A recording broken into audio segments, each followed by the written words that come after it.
Hello everyone, this is Colleen Lemma, Starseed Astrologer and Spiritual Messenger from SacredSoulEmpowerment.com, here with your weekly angel card reading for Monday, April 13th through Sunday, April 19th, 2015. So last week was a big week because we had Jupiter, bringer of blessings, planet of abundance and prosperity, turning to direct motion on April 8th.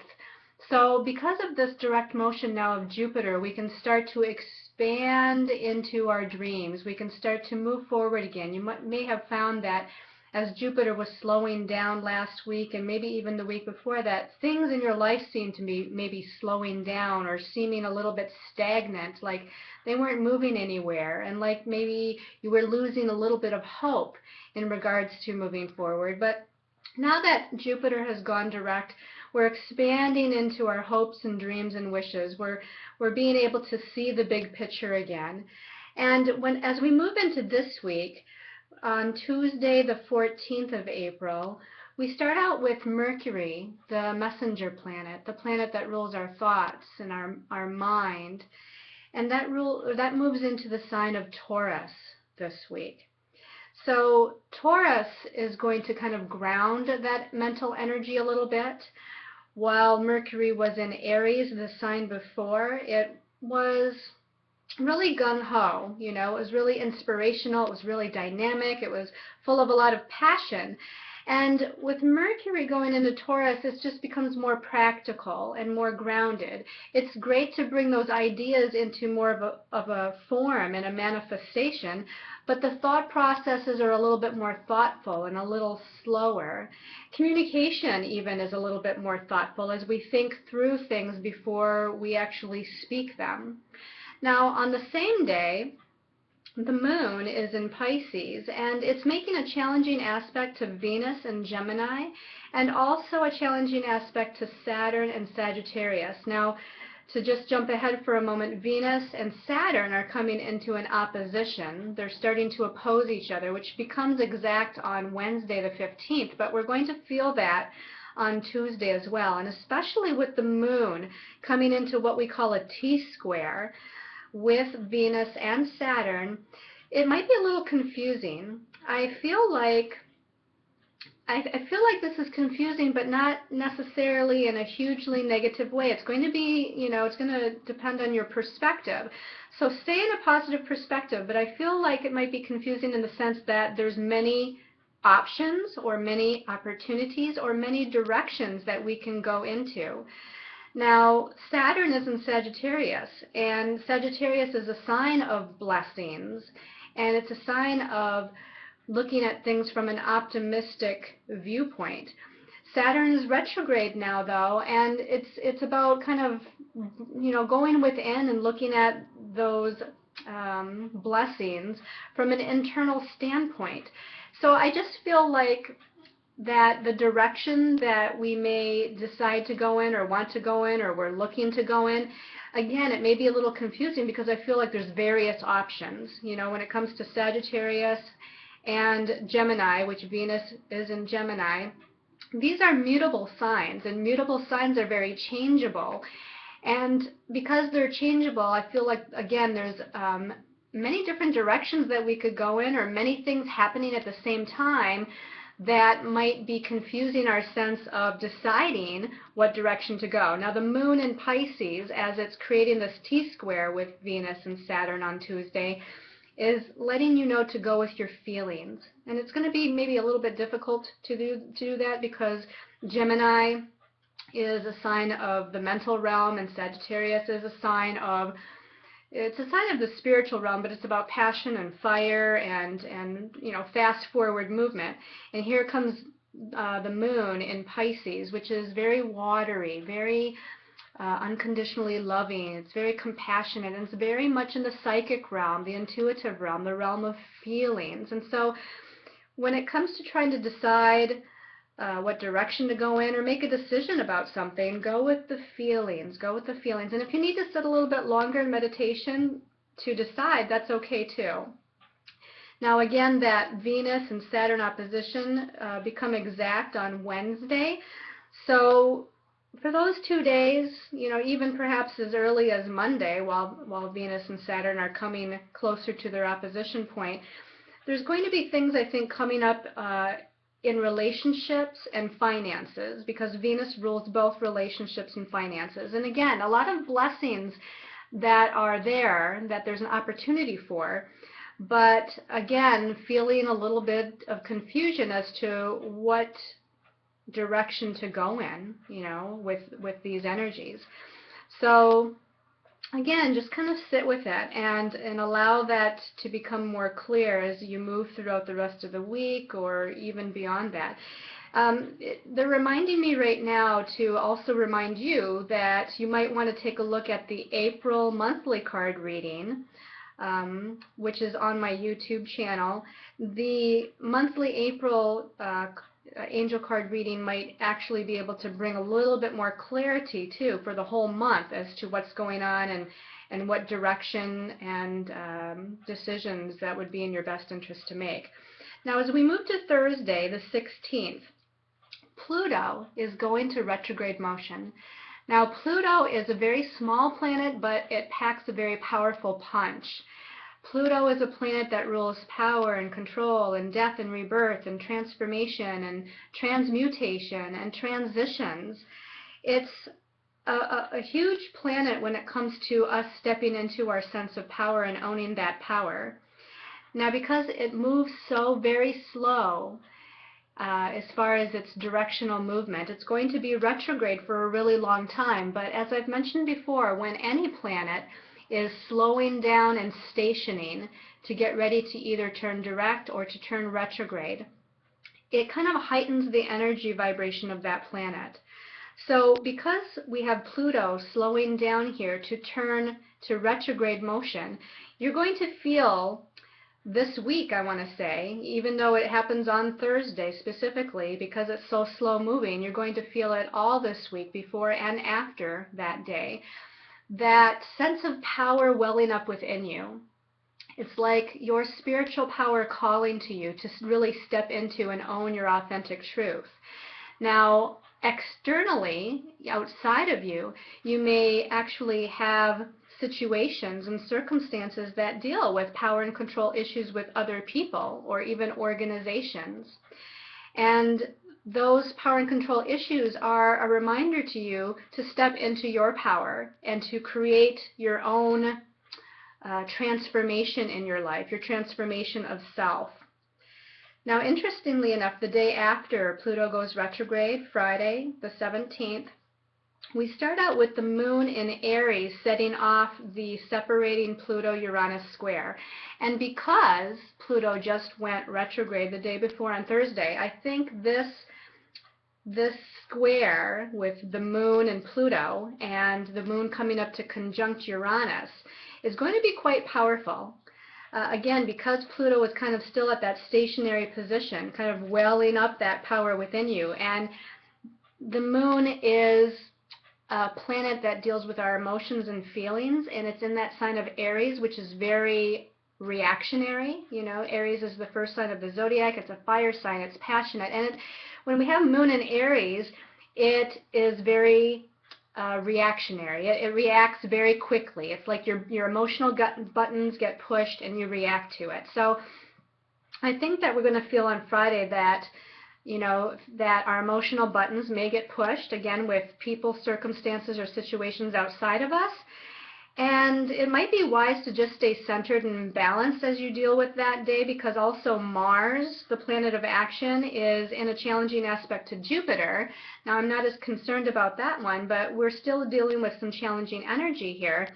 So there's a lot of, again, some transitions and changes, death and rebirth, redirection of our energies on an emotional nature, mostly, that's happening. This all builds up to Saturday the 18th, and we have a new moon. Now, it's not an eclipse. We just had a new moon solar eclipse and then a full moon lunar eclipse within the last month. This is a new moon in Aries, though, and it's at 28 degrees of Aries. And Aries, again, is the first sign of the zodiac. It's about new beginnings, and new moons are also about new beginnings. And so the fact that we have this new moon in Aries is really, truly allowing us to step into this energy of a new direction, a new idea, a new way of being, a new way of ourselves expressing ourselves. So, up until that point, with all these other aspects that are going on, it's almost like there's some releasing and letting go and purging that's still happening because we're in that waning phase of the moon until Saturday when we have the new moon. Then to round out the week on Sunday, the 19th of April, Venus in Gemini is going to be in a challenging aspect to Neptune in Pisces. Now, Venus and Neptune, when they come together, and it doesn't matter if it's a square, a conjunction, an opposition, a lot of the times we're dealing with relationships and not seeing them clearly or putting them on a pedestal or being romantically in love, and everything is just wonderful. But because this is a square, it's going to be about being a little bit more cautious about wearing rose-colored glasses. It doesn't mean that it's totally, absolutely a negative, but rather than making any decisions about relationships or even about finances, because again, Venus rules finances, instead of making a quick decision regarding those matters in your life, it is best to wait until the planet Venus has passed that challenging square aspect to Neptune. Because again, you might just not be seeing everything clearly. There might be things that you are unaware of yet that needs to be made clear to you before making decisions in those areas of your life. So again, it can be a very dreamy and romantic kind of energy, but again, one that you want to just wait in making any long-term, lifelong decisions on. So this week we're going to use Doreen Virtue's Angel Tarot deck, and for the extra special message card, depending on your stone of choice, we're going to use the Goddess Guidance Oracle cards, also by Doreen Virtue. As I was sitting and meditating and shuffling the cards before I started the video, this one fell out on the floor when I was shuffling, so I asked my guides and angels if this was an extra special message card for everyone, and they did say yes. So I put it back here for us to go ahead and look at. Now, your stones of choice for this week are lapis lazuli. This is a third eye chakra stone, so it deals with heightened intuition, opening up your clairvoyance. It's a beautiful blue colored stone. It has gold flecks in it. The Egyptians often used to use this stone in various ways during that culture, and that's one of the reasons why I have Isis in the background here. Just because she's, she kind of reminds me of the Pluto going into retrograde motion and that welling up of power.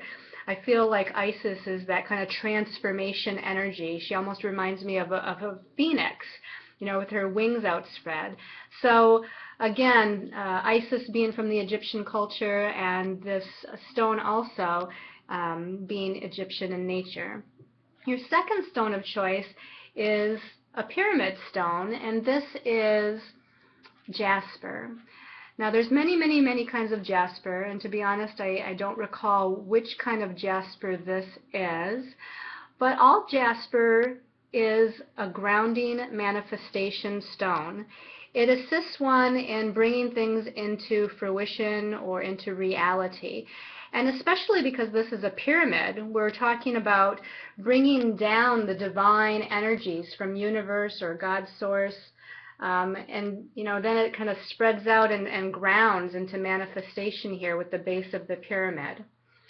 And then your last stone of choice is labradorite, one of my favorite stones. I meditate with labradorite usually every day. And labradorite is also a grounding stone, but it's also a high vibrational stone, bringing in messages from your otherworldly brothers and sisters of the light. It's a stone of extraterrestrial nature. So this can help you get in touch with those like the Pleiadians, the Syrians, and all of those otherworldly brothers and sisters of the light. It's kind of a gray stone, but it has kind of iridescent flecks of blue and green in it, depending on how you kind of turn it into the light. And I don't know if you can really tell that, but it's kind of showing some light reflection here with some of that blue and green colors almost like flecks of little light within it.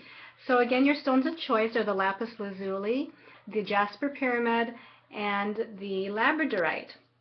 So let's go ahead and shuffle the cards for the week. And we're going to call in, as we're shuffling, we're going to call in all of our angels, the archangels, our guides, master guides, healers, and teachers of the highest vibration of light, the ascended masters, our ancestors of the light, and the otherworldly brothers and sisters of the light.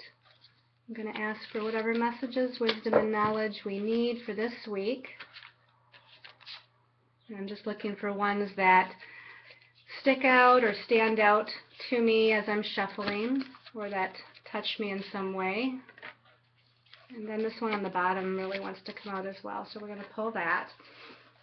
All right, so let's see what the angels and your guides say for this week.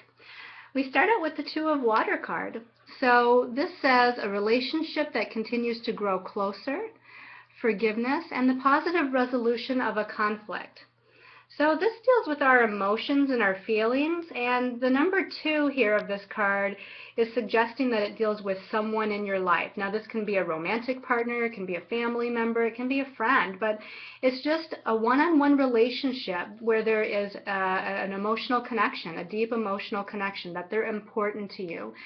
And there might have been something going on, perhaps some sort of a conflict or disagreement of some sort. Maybe you're not on the same page with this person regarding a project or career or personal circumstances in life. And I feel like what this is saying is that things are going to start to come into balance this week. Just like it says at the bottom of the card, the positive resolution of a conflict. They're also saying to me that this is also about our own internal emotional natures, that again the number 2 is about balance. If you think about a seesaw, or what we call a teeter-totter, you know, there's always kind of not always, but a lot of times there's an imbalance of energies there. It's kind of difficult to get that seesaw exactly balanced, like the scales of justice, thinking about the scales of justice being in balance.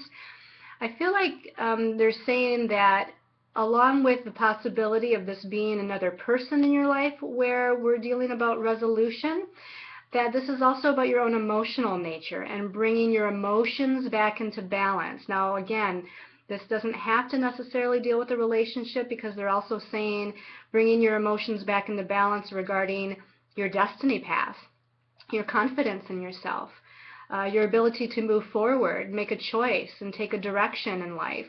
So it's just about a matter of balancing the emotions and resolving whatever imbalance has been occurring over the last week or even couple or few weeks. But let's go ahead and turn the second card over to get more information. Okay, so we have another water card, so we're definitely still dealing with the emotions here. This is the Knight of Water, and it says emotional, romantic, enthusiastic, contemplative. At the bottom it says falling in love or wedding proposals, the need to balance emotions, that's just what we were talking about, and an invitation to a social event. So now I'm getting the feeling here that we're also, again, we're still moving into this realm of dealing with another person in our lives. Now, oftentimes the Knight of Water is a younger man, or a man who is very romantic, fun-loving, and even if he is older, kind of has a young, kind of passionate heart. So I'm feeling like there is something with relationship going on. Now, if you're single, you might be meeting someone might be coming in, you might meet them through a social event or a gathering. If you are already in a relationship, I feel like there's a deepening of the relationship. I feel like, again, if there's been any conflict in the relationship, that's going to be resolved. And if there hasn't been conflict, it just grows deeper. You become the bond, the emotional bond becomes deeper, and there's more of a positive kind of merging of your energies with this person. I feel like they're saying to trust. I just heard the word trust. So they're saying trust your angels and guides, trust the universe, trust yourself, and trust this other person. Again, there is a great energy here that's bringing forth and bringing up more emotions. They just said Pluto too. So talking about Pluto going retrograde, Pluto is that very powerful and transforming energy. So I feel like that turning retrograde this week is bringing this deepening, this powerful deepening of this relationship in your life. Let's look at the last card for the week. Now we have an Earth card. So this is the Four of Earth. And the Four of Earth says, being too frivolous or too cautious with money, good business decisions, and giving to those less fortunate. Now, I have to say that even though that's what the message at the bottom says, that's not what I'm picking up from this card. I'm picking up that, to me, the number 4 is about security. And the element of Earth is also about security and stability. And I feel because of the two earlier cards that we had, that we're talking about relationship, and again, whether this be a romantic relationship or a family or friendship relationship where there's conflict resolution going on, there's more of a stability coming in here. I feel like there's a grounding of this energy in a very positive way, in a good way, that you're feeling more secure within yourself. You're feeling more secure with your own emotions and feelings. You're feeling more secure with expressing your emotions and your feelings. And I really feel like this is, again, kind of grounding that depth of feeling into a very positive space. Now, I'm almost feeling, I don't think I've ever done this before, but I feel like they're calling me to choose one more card kind of as a clarification or a kind of a winding up of the whole week's energies or something here, that we need one more card. So I'm going to give them a shuffle, and actually this one here has been calling or showing itself to me. So let's turn that over for a last and final card. Okay, the Page of Earth.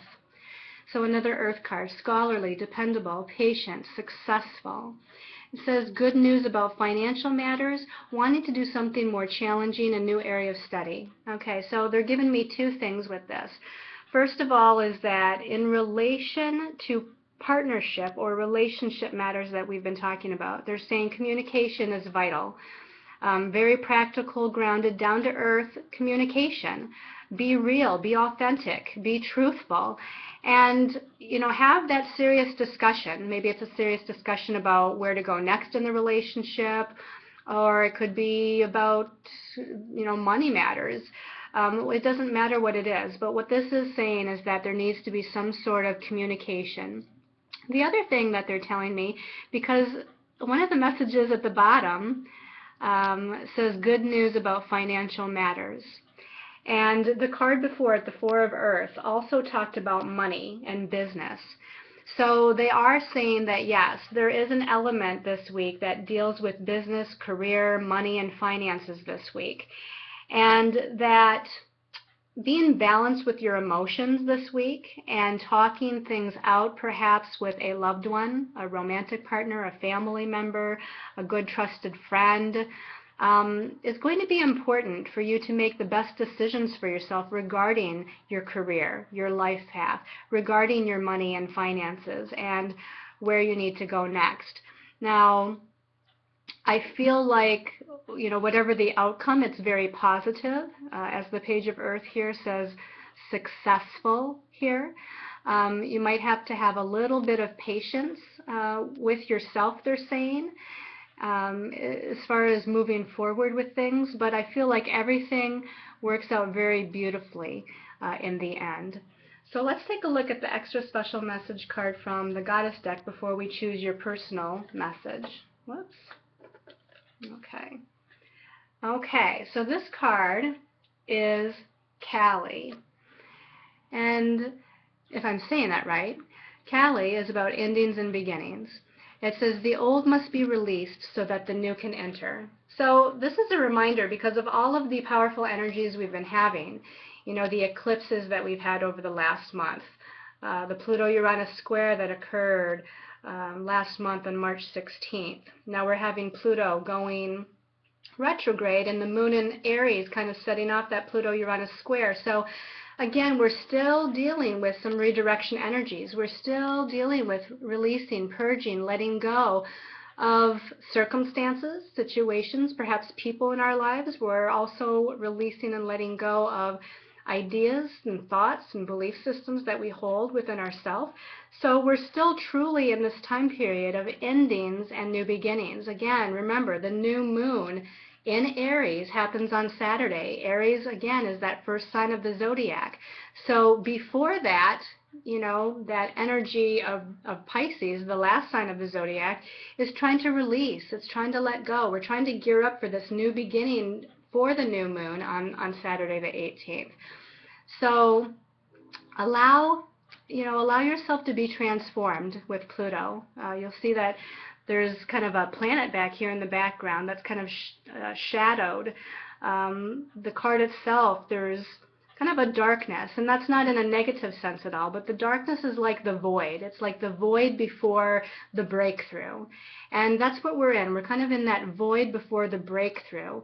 And we're still releasing energies that are no longer in our highest and best interest, so we can move into that energy of new beginnings, moving into the blessings, with Jupiter having just gone direct last week, moving into that time period where the blessings of the universe can come forth and be brought to us. Okay, so let's go ahead and look at your special message card. I'm kind of excited about this. Let's go ahead and shuffle the Goddess deck. And for those of you that chose the lapis lazuli, okay, all right, I have two cards sticking out. So I'm going to actually do it like this, and I'm going to shuffle again. Okay, this one's sticking up. Lapis lazuli. Bridget, don't back down. Stand up for what you believe is right. This is very fitting for Pluto turning to retrograde motion and that energy of Pluto kind of welling up for you to stand in your power, stand in your truth.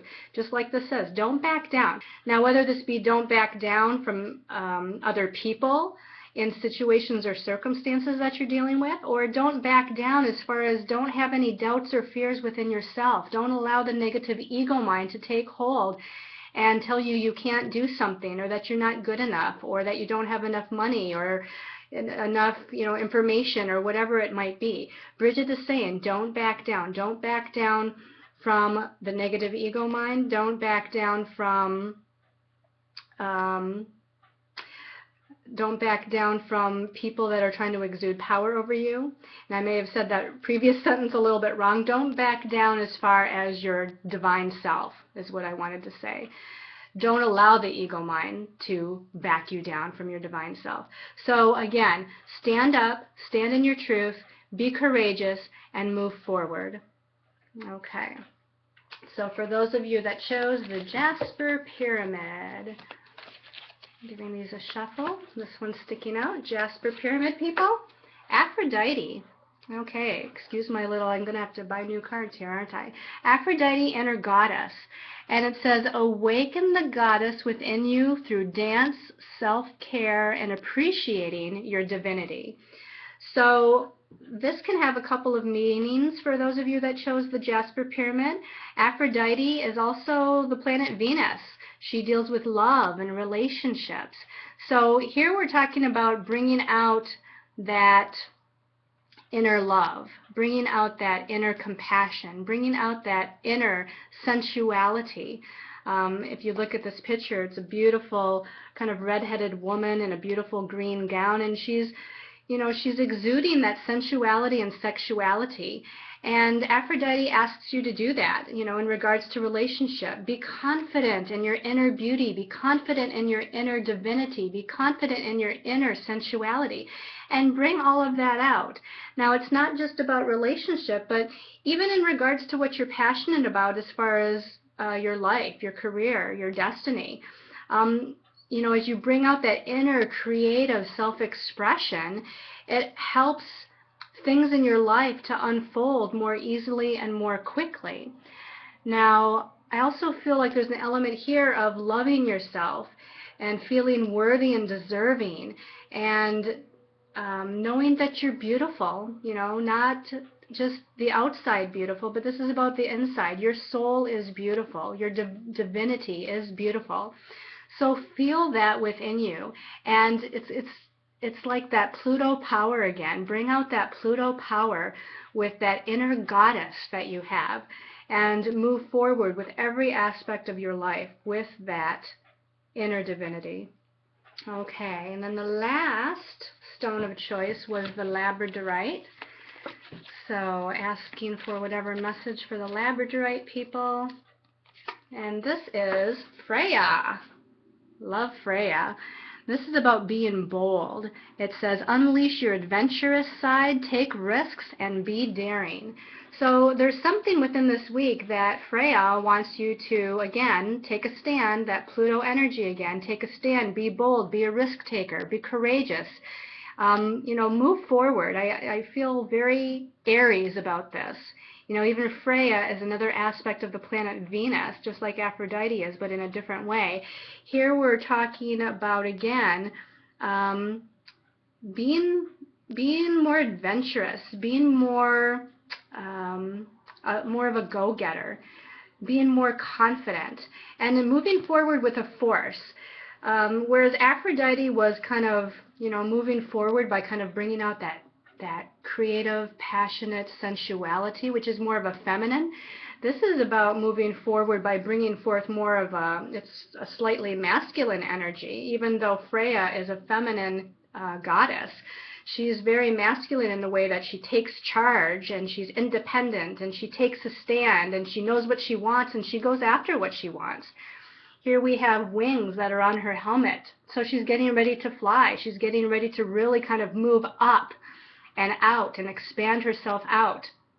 I feel like there's mountains and what looks to be like almost a castle or some sort of a something in the background here that has like a star that's shining brightly. So again, you're going after your dreams, and you're going after them with a take charge, independent, action-oriented kind of nature this week. So I hope you've liked this weekly angel card reading. If you would like a personal reading or healing session with me, please go on to sacredsoulempowerment.com or colleenlemma.com and check out my services. I want to thank all of you, each and every one of you, for all of your support over the months, the years, for your comments, for your liking my videos, sharing my videos and posts. And I wish for each and every one of you to have all of the blessings that your heart desires, that all of your dreams come true. Just know that you're worthy, know that you're deserving, and stand in your power, stand in your truth, and make it happen for yourself. So until next week, love and light to each and every one of you, and many, many blessings.